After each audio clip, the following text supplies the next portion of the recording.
Hi guys, welcome back. So the news comes thick and fast. We've got a team out for South Africa versus Georgia, a team out for Wales, and some news in the English Premiership, which I want to talk about. First of all, this South African team. It's strong. It's probably not the strongest they could put out at the moment, but it's still incredibly strong, looking to prepare for the Lions series. Should be far too strong for Georgia normally, but they haven't played for a couple of years. But even so, I still think it's going to do well and it's going to beat Georgia very handily. Hopefully, Georgia are going to give them a stiff enough competition to make it good preparation. In the front row, you've got Nyoke, Mbanambi and Kanyane. It's not probably their first choice front row. Look at the bench. The bench is ridiculous, especially with Kitsoff and Malherbe. And then Marks coming on at hooker as they normally do. But that's probably the best front row bench in world rugby. It'll be interesting to see how they shape up and who's going to become first choice there. Talking of first choice, Etzebeth and Mostert could easily be the test pairing for the Lions series, as could the flankers, Khaleesi and du Toit. Khaleesi playing open side, du Toit blind side. But the main news at number 8, first crack in the absence of Dwayne Vermeulen, is Quagga Smith. I really like this guy. But then we've got Jasper Wiese on the bench as well. So that's going to be all up for grabs at number 8. So I'm going to be watching that very carefully. Another favourite of mine, Cobus Reinach, starts at 9, which is great. I hope he's in the test squad for the Lions series. Pollard gets some game time at 10. That's going to be absolutely vital for him. He's had enough time coming back from his injury now, so he should use these games just to get match sharp, so could be perfect. The centres probably aren't their first choice centres, but Stain and Creel get first crack. They're going to have to go some, though, to displace Deolande and Am. On the wings, I think the really interesting one there is Fassi, a real contender. Could definitely play in the back three for South Africa. I'm not so sure about Leroux at 15, although you guys have pointed out that he's probably going to play 15. He is Erasmus's guy, so that's fine. But I think Fassi could easily make it into the back line. So let's watch him very carefully. Then Speckman, then Leroux. Then the bench, as mentioned, most of those there. The two Yankees on the bench, scrum half Herschel, fly half Elton, and then Damian Wilhelms on the bench there, covering all the outside backs.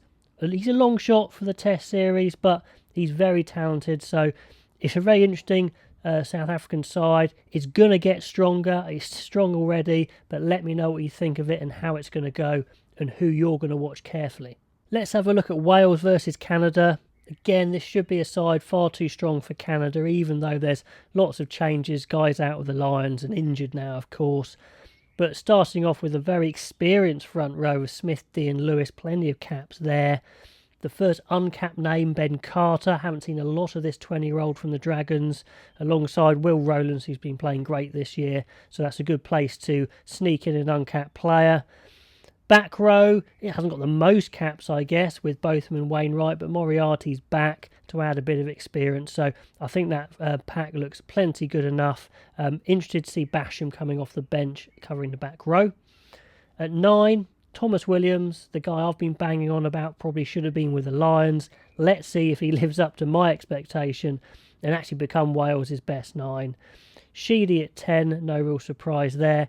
In the centres, Captain Jonathan Davis and Halaholo go together, and that could easily be Wales' first choice pairing anyway, certainly in the absence of North. Rogers, another uncapped player, put nicely there on the wing with the experience of Holmes and Halfpenny. So I think they've sneaked in their uncapped players quite nicely in there, not to unbalance the side. On the bench, a couple more uncapped players in Gareth Thomas and Ben Thomas. I haven't seen much of these guys either, so I'm going to be very eager to watch them. But it should be a good win for Wales. You know, certainly no pressure, an exciting game.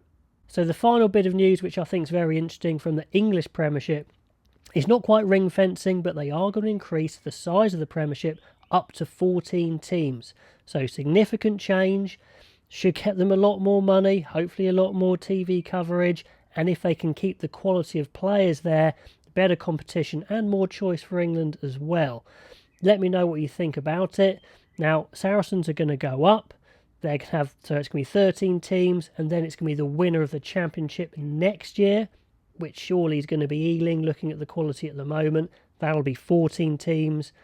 And then they're going to wait until 2024-25 to go back to the one-up, one-down system, unless they change their mind. So it's kind of a ring fencing for now to get the teams up to 14 and then hopefully go back to the one-up, one-down. We will see. Also, giving them a minimum of 15 English qualified players they've got to get in each match day squad. So that's pretty big. 14 teams, that minimum English players should be a positive for England, the national team. But let me know what you think. Is it a good move? I'm okay with it, to be honest. Trying to compete with the top 14. Let's see how it goes. Okay, guys, let me know what you think of those teams that are out and that news about the Premiership going up to 14 teams. And I will catch you next time.